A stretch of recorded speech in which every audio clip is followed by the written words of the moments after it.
This one does not have a name, as so many. Can you find you inside the circle, inside the self? How long did you search for yourself? How long till you realized it's a matter of creation? How long can we sit within this creation before the walls start cramping in? How long can you look at your life and still call it yours?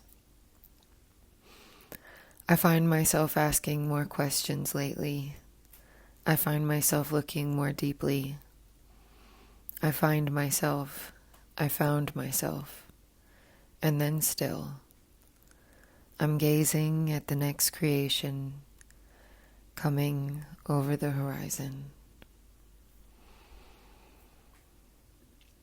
And I thought this one would be good because it's the first Q&A episode ever. Wow, just saw 111 on the recording. Oh, I love when that happens. Welcome. Hi. My name's Abbott, and this is my podcast, Philosophical Laugh Lines.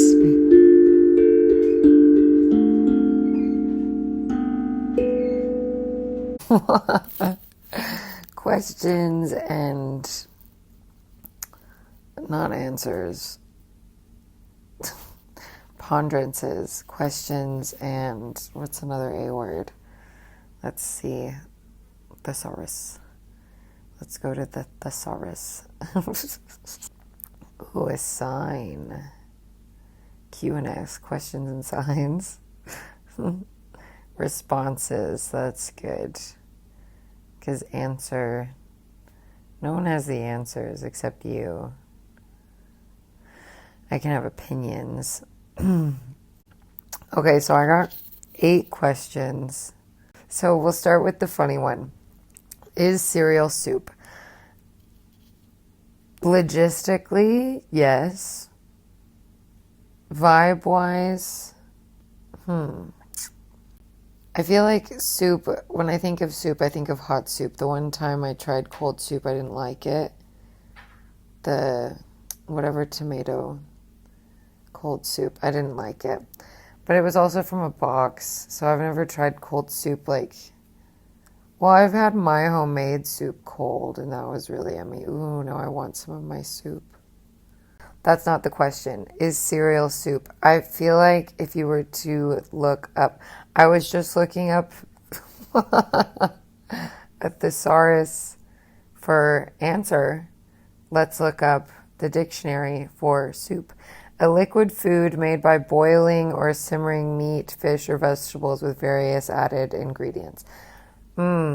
So no. A liquid food made by boiling or simmering. You have to cook soup. Interesting. I did not know that. So, by definition, cereal cannot be a soup unless you cook it, which that doesn't sound very nice. Any hot milk thing. But then my mom makes potato soup, and that has heavy cream in it.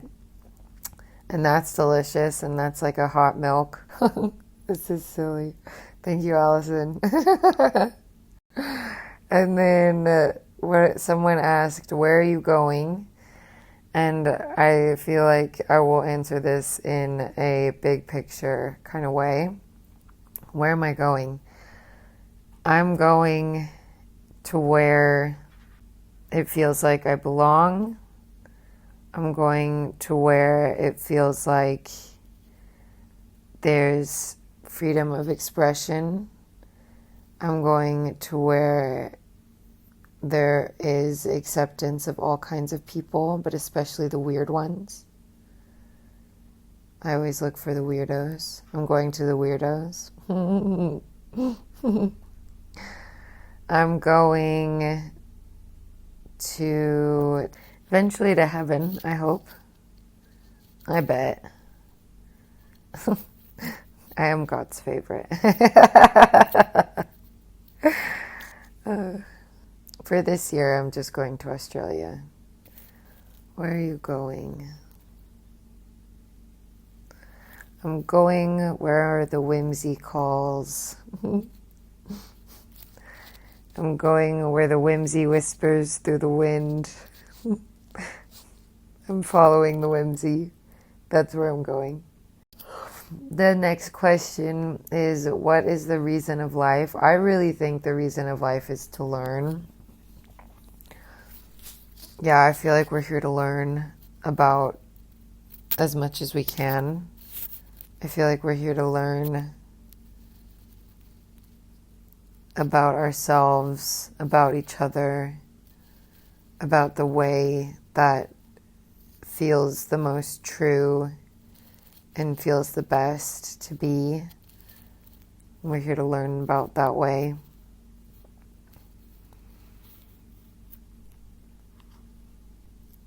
Someone just said to me that they have heard that the reason of life is to experience. And I feel like that's similar. Like, the best lessons I've learned have been through experience.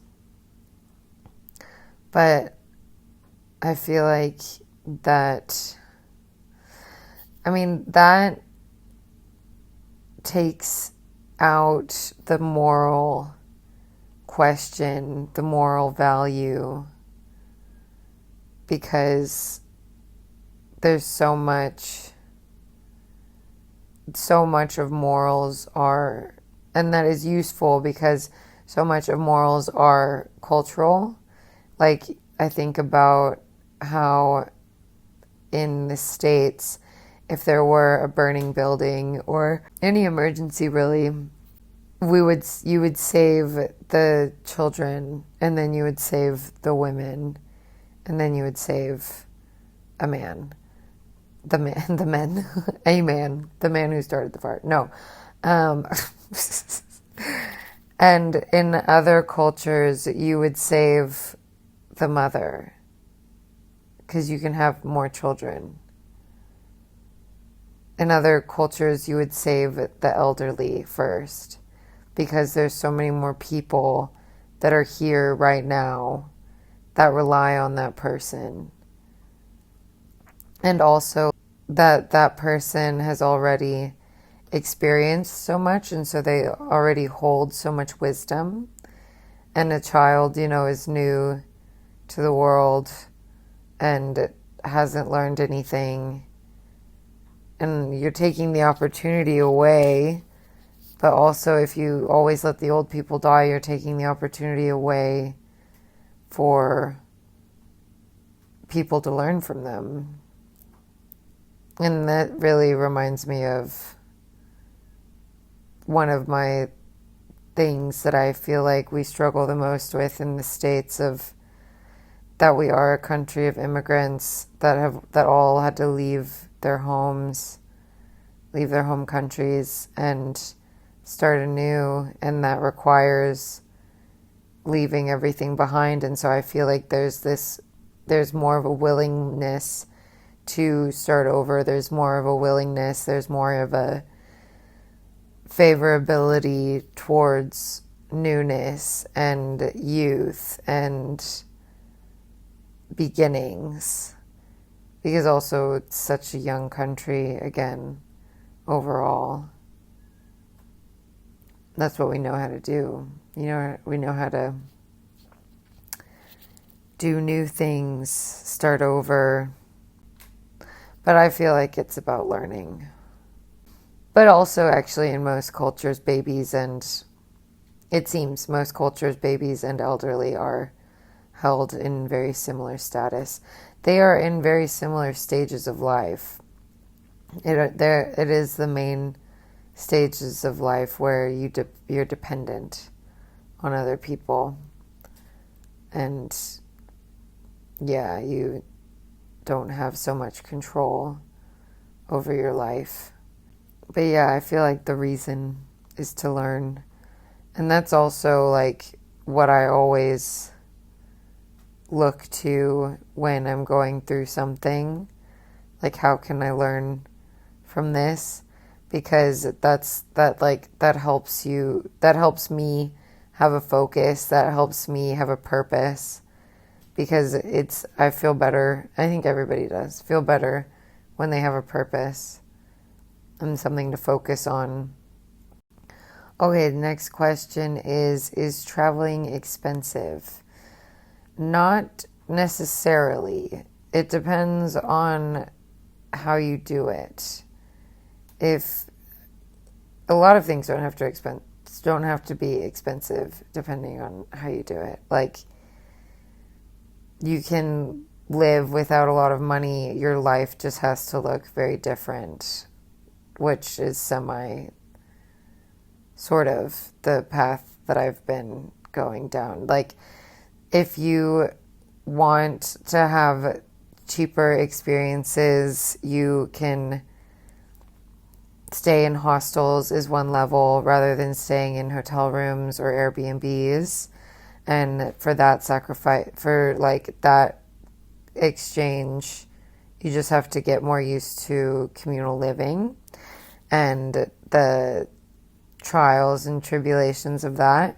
If you want to go even more inexpensive, you can look at workaway situations, which is where you live and work in one place in exchange for food and at least housing, sometimes also food. And for an exchange of usually 20 hours maximum of work a week. And typically also this means that you're staying in one place for longer, because you can't learn how to work in a place or contribute to a place if you're only going to be there for a few days. And so, yeah,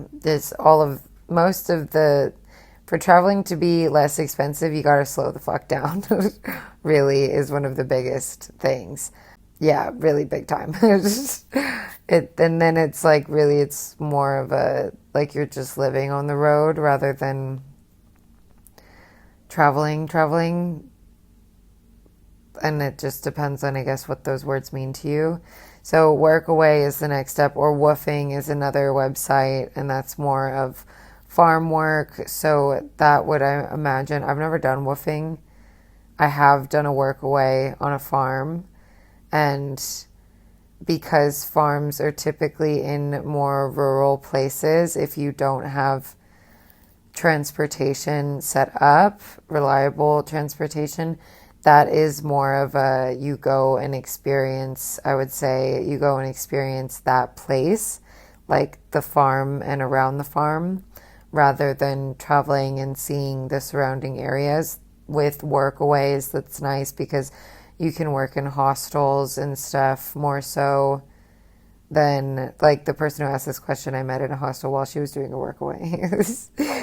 But you get more mobility, you get more options of what to do and who you meet. And then the cheapest option is essentially just being homeless.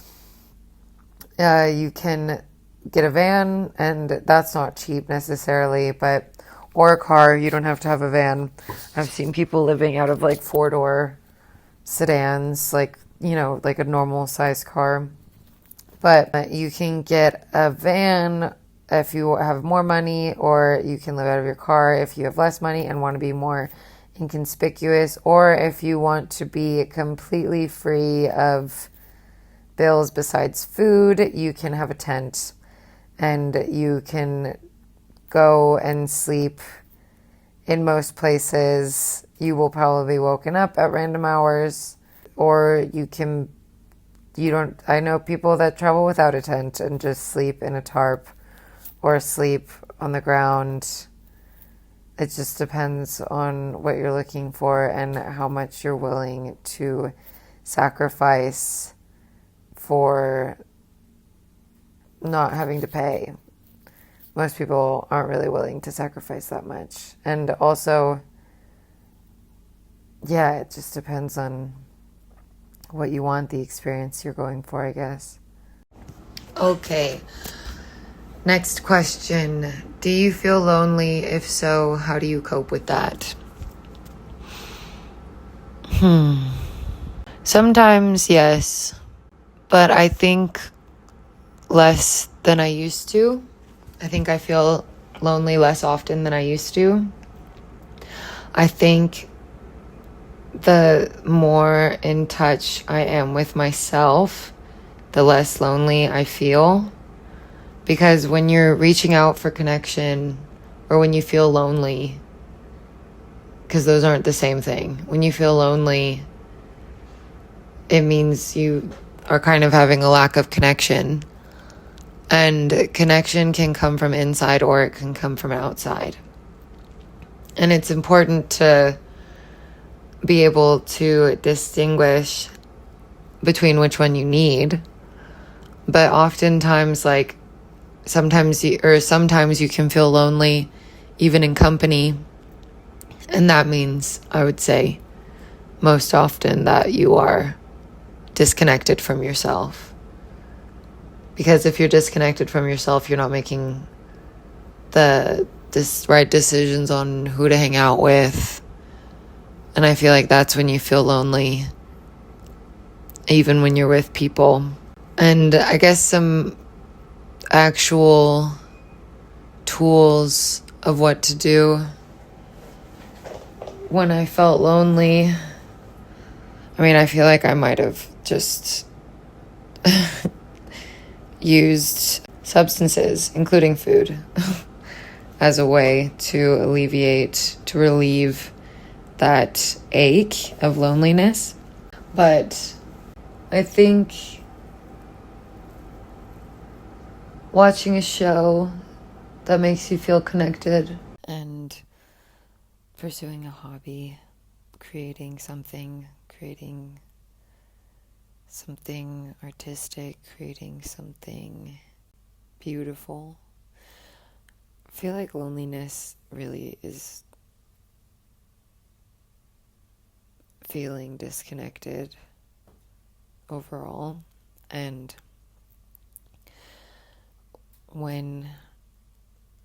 there is, if you think about it, like, we sort of always are disconnected from other people because we are alone in our bodies and, like, no one can join us in here.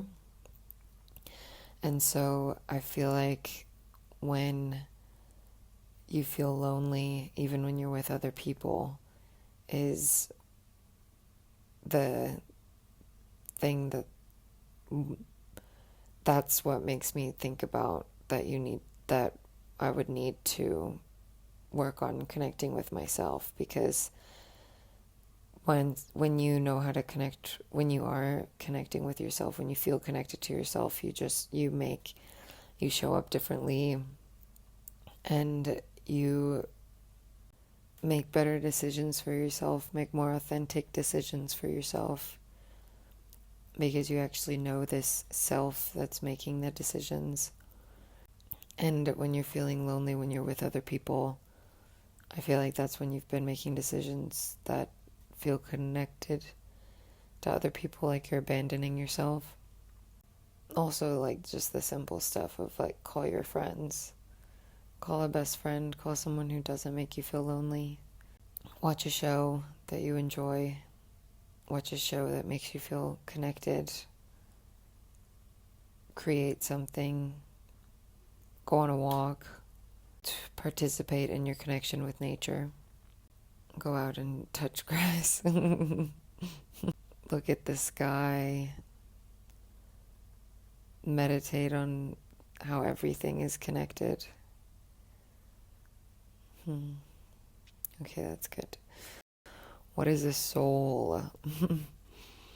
I think a soul is the thing that outlives us. The thing that lasts between lives. I feel like reincarnation to me just makes sense logistically, because I feel like there can't be that many original souls. Like, everybody is so different, every person is so different, that it would, it makes sense mathematically to me that there would have to be reincarnation involved, because I just feel like that would be such a, just if you think about like how many people have already been on this earth, how many entities have already existed, then it's just like that's too many. I think that's too many, so that makes sense to me. And so I feel like a soul is the thing that outlives our physical body, and I also feel like the soul is the thing that that connects us to the oneness of it all and everything like that. And I've heard death described as a delta, a river running back into the sea. And so I feel like a soul is the water, like the water is the same. And so I feel like the soul is,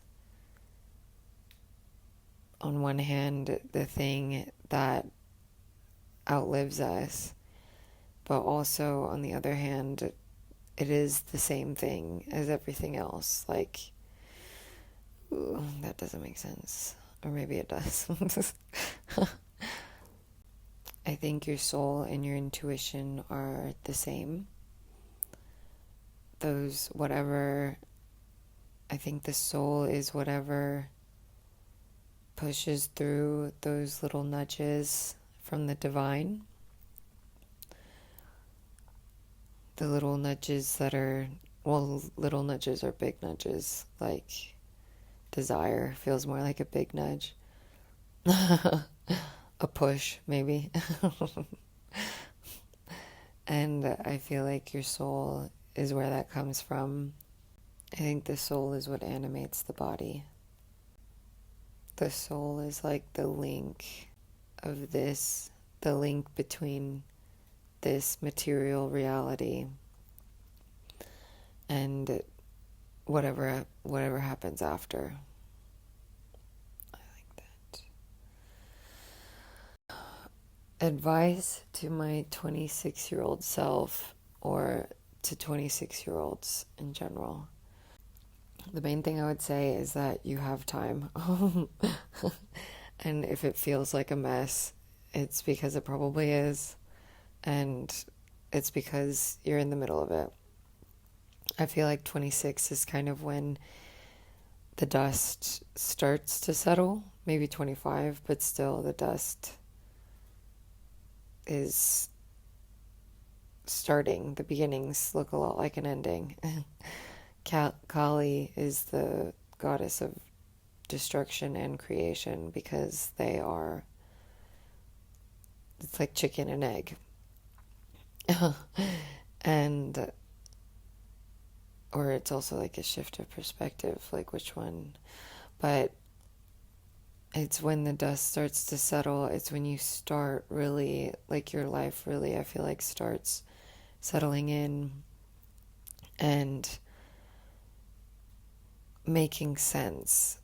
I feel like it's when you've had enough time to listen to yourself for enough years, if you've been practicing that.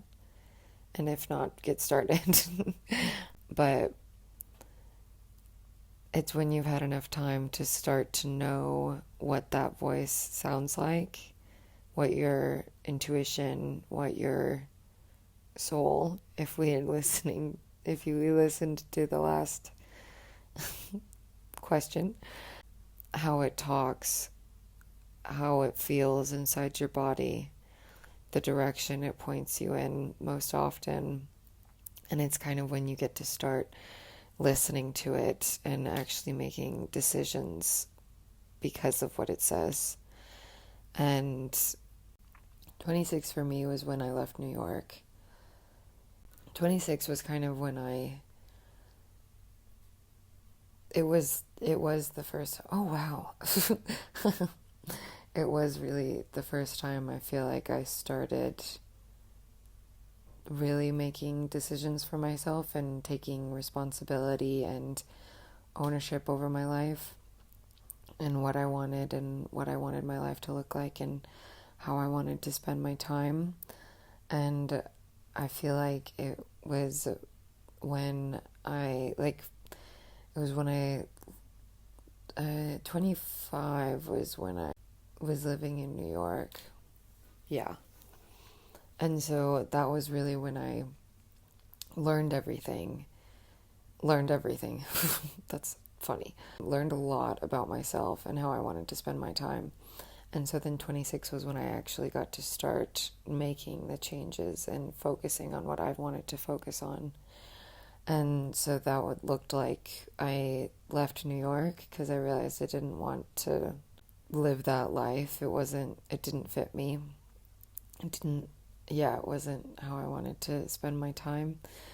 And I wanted to travel more, and in order to do that, I couldn't have so many bills, i.e. an apartment, rent, and just it's so expensive in New York. Everything is so expensive in New York, and so it's like it feels like you get to, unless you wait for a long time, and I didn't want to wait until you're working at a job where you get paid like 6 figures at least, is when you get to actually travel.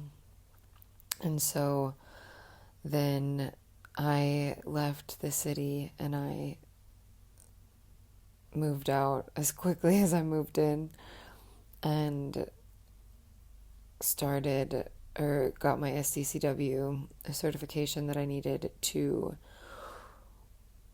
be a deckhand and pursue my thought process was that I would be I would try and do the cruise ship more full-time rather than just contract based, and work with this specific group that was full-time. And so that was my goal at the start of 26 for me. And then I realized throughout that year that wasn't actually what I wanted. And so then adjusted the dream, and in a big way, actually. And knew I still wanted to be a deckhand, just refined it. I knew I still wanted to be a deckhand, but I didn't want to work on the boats that I was working on, nor did I want to be full-time. And so then I switched boats and continued with contract work, and I did my first pilgrimage ever,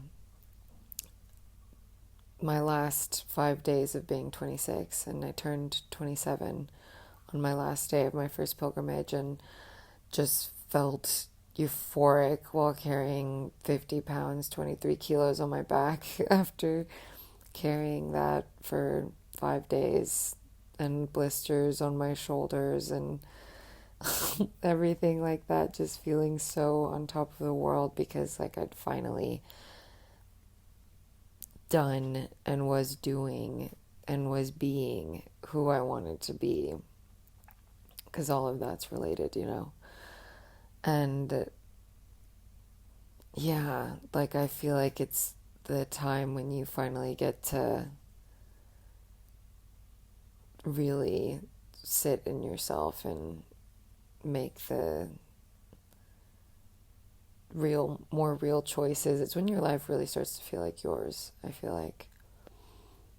And so I guess advice is, it's your life.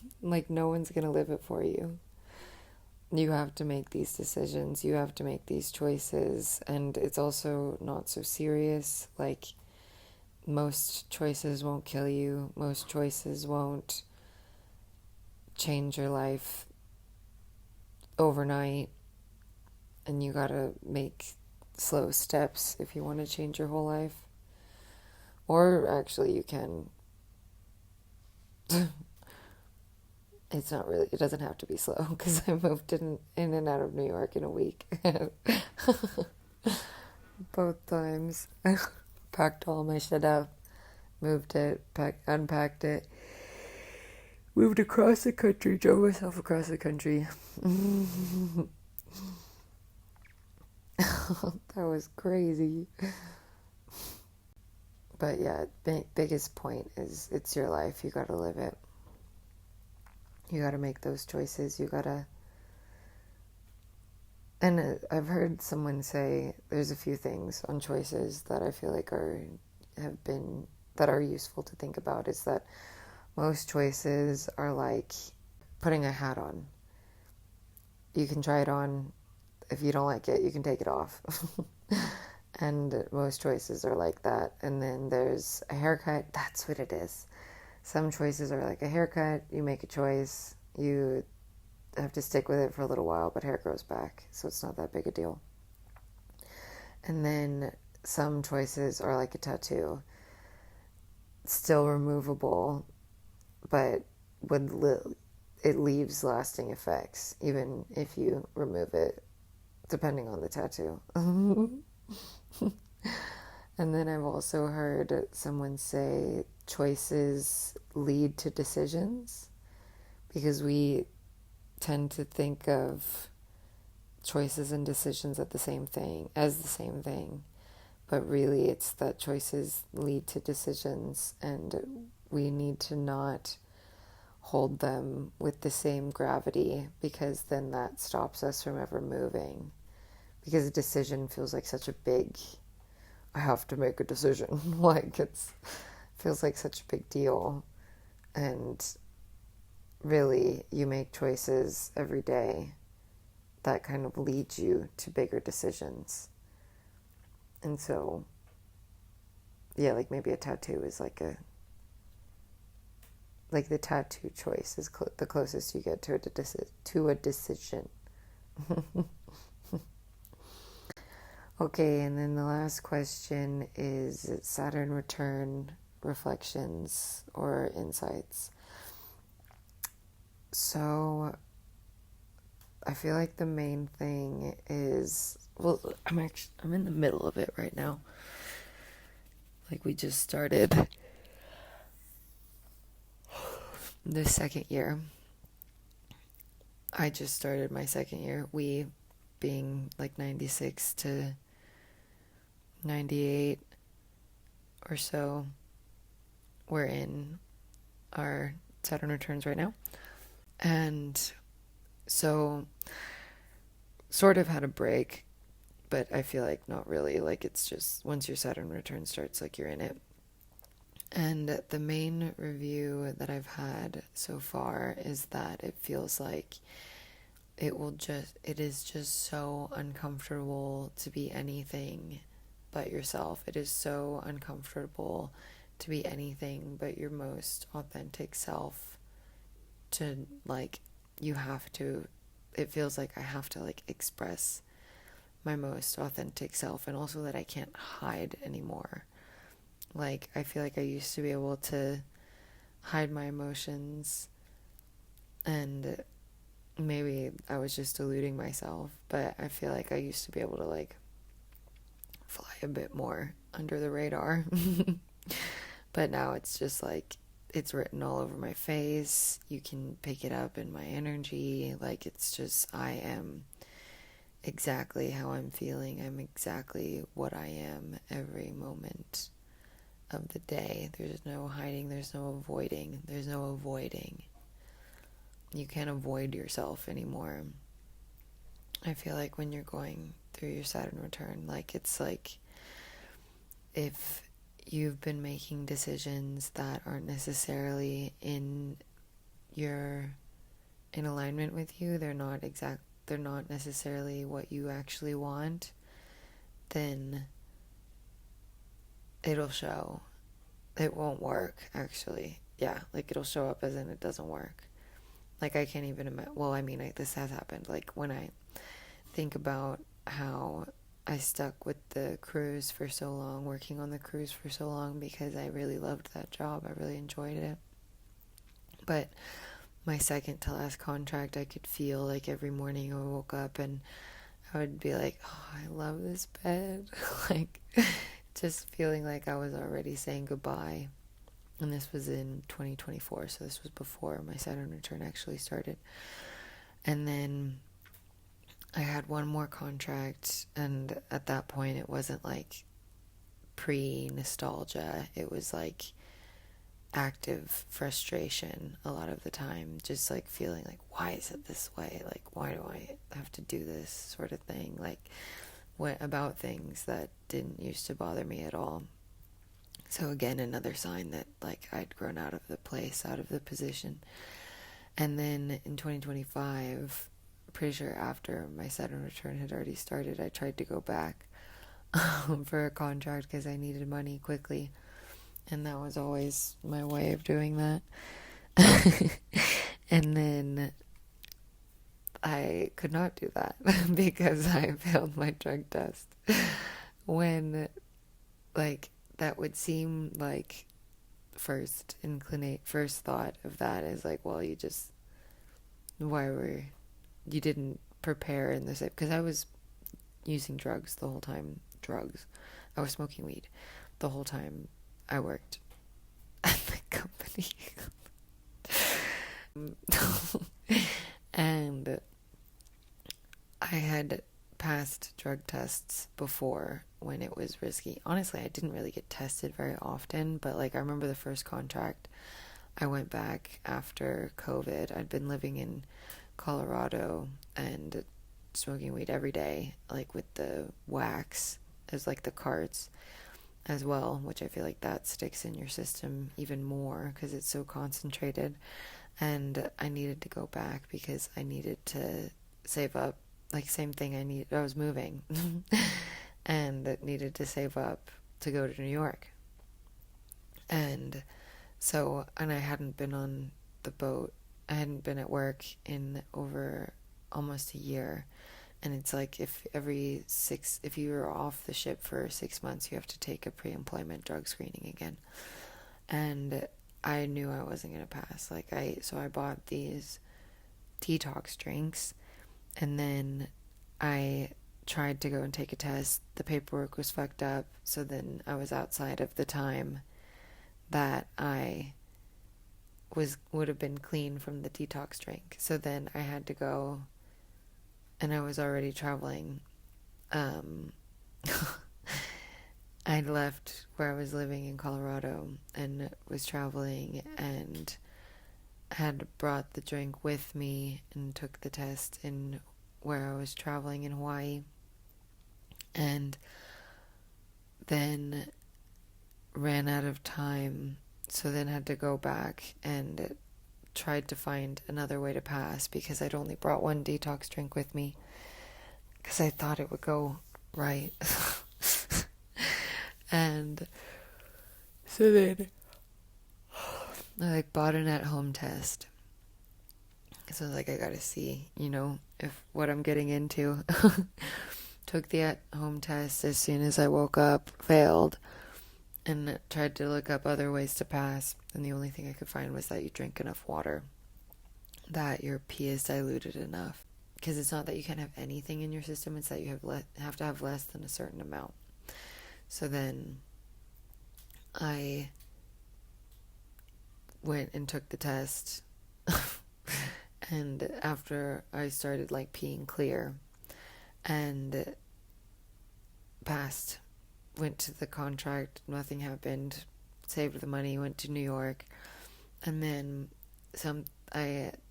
this time last year when I tried to go back after my Saturn return had already started, going back and already feeling angry about having to take orders from the boss that I knew was going to be my boss on that boat. Already just feeling irate, so angry about the fact that he would be my boss. And so I got fake pee that time, and I overheated it, and so then I had to take another test, and and it was observed, and so I had to use my own pee, and I tried to drink as much water as I could, and I didn't obviously get to prep in the same way of drinking so much water before, but it was just it didn't work. My pee was clear again that time, but I got the call like a week or so later that I didn't pass.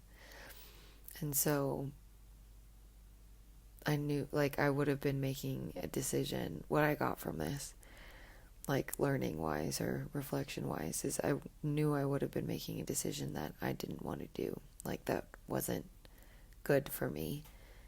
That going back to a place where I feel like I had learned everything I could. I'd done everything I could, learned everything I could, and still going back, repeating the same pattern. And when it had worked before, and it didn't work this time. So it's like, I feel like it really just becomes unavoidable. Like, you will have to make decisions. You will have to show up and make choices in a way that is actually authentic to who you are and who you want to be. And you'll have to do what you want to do. Yeah, I feel like that's the biggest thing from Saturn. There's not as much fucking around and finding out. Like, you found out. You already found out. And if you try to keep fucking around, you will really find out. Like, I can't go back to the cruise anymore. Because I failed. And they would make me do, like, this whole substance abuse program, and I'm just like, I know I don't have a substance abuse problem. Like, I am voluntarily in a detox place right now. Like, I'm out in an Aboriginal community in Australia where it's dry, like, there's no alcohol, and I even ran out of tobacco, and there's nothing. I'm completely sober right now. And I did that, like, willingly, you know? Like, I don't feel like I haven't. I don't know.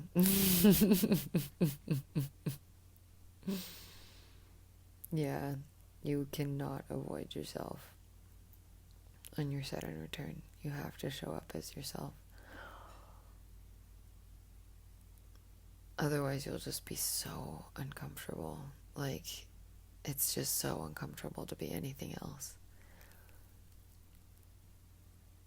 During your Saturn return, anything but yourself. And I feel like that might stick around. But I feel like in the Saturn return, it feels heavier, like more dense. And I feel like in observing other people who've gone through their Saturn return, afterwards, like, they just are so sparkly, and like a weight has been lifted, it seems. I'm like, good for them. I'm excited for that. Yeah. Okay. That's it. Wow, the first Q&A episode. Thank you to everyone who contributed a question. Any and all questions are welcome, and I really enjoyed this. I really loved this kind of episode, giving me more of a focus, and it's nice to have it be more of a conversation than just me talking to myself. Yeah, this has been really nice. If you enjoyed it, please let me know. And if you have any other questions, if this made you think of any questions that you want answered on the next Q&A episode, please comment them on this episode. Or if you follow me on Instagram, drop one the next time I post the prompt in my story, which is what happened for this last episode for the questions. And there are more things coming. I'm working on a Patreon, and so that's something to look forward to. And I will get into more detail about what that looks like somewhere, sometime, very soon. I'm feeling more inspired to work on it right now. And I still offer tarot card readings online, and there's all of my collages. And if you want a personal collage, and there's plenty of things on my website, which should still be on linked on my Instagram.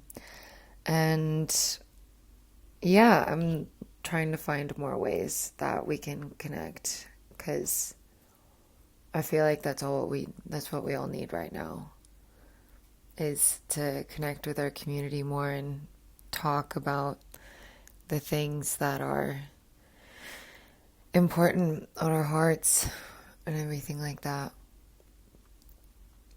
I hope you are safe and feeling loved and giving love wherever you are. And until next time, good night.